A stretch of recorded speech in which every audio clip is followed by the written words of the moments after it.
Have you ever stopped to think about whether following the law is always the same as being fair? Well, today, we're pulling back the curtain on the legal system's secret rules. These are the principles that are designed to make sure justice isn't just blind, but that it's also truly fair. Let's dive right in.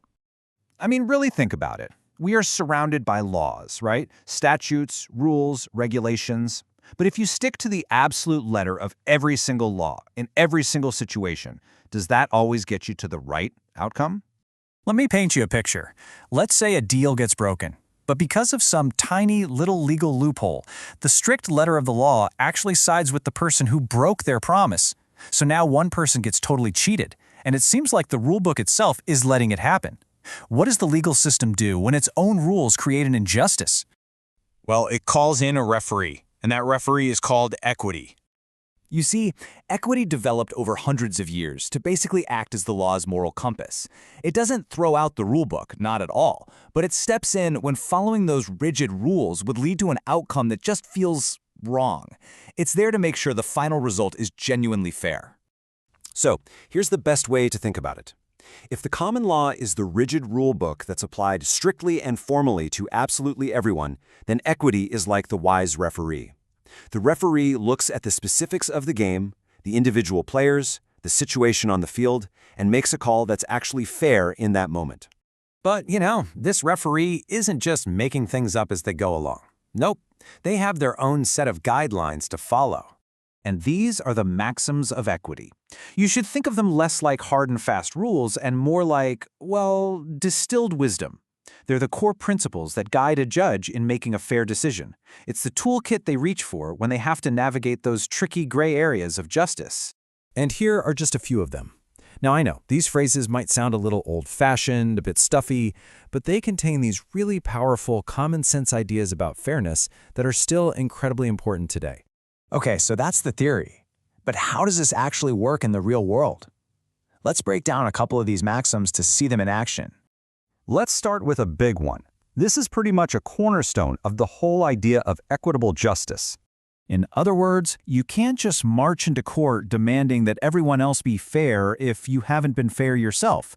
It's like asking the referee to penalize the other team for a foul that you are also committing. It just doesn't work that way.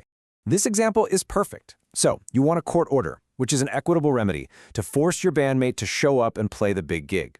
But there's a catch. You've been skipping all the rehearsals.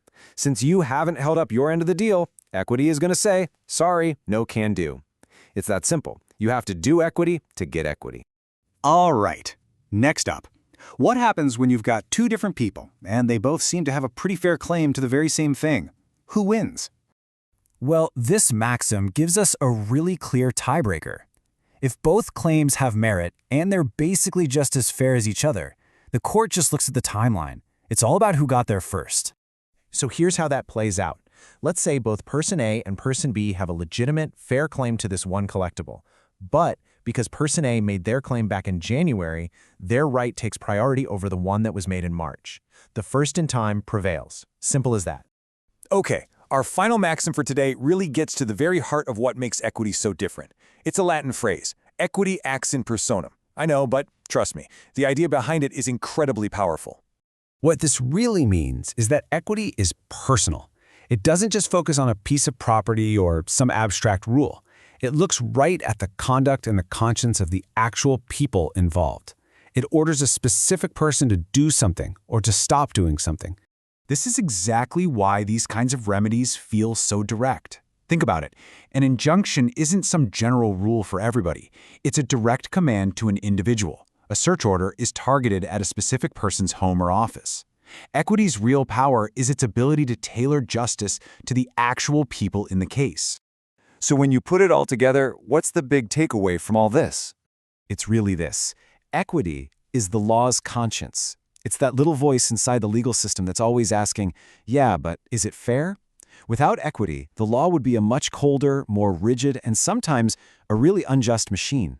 These maxims we've talked about are the principles that make sure the law keeps its humanity. And that kind of leaves us with one final thought. Equity exists for a reason, because this conflict between the strict rules and the spirit of fairness happens all the time. This ongoing dance between the two is what keeps our legal system on its toes and hopefully keeps it just. It's definitely something to think about.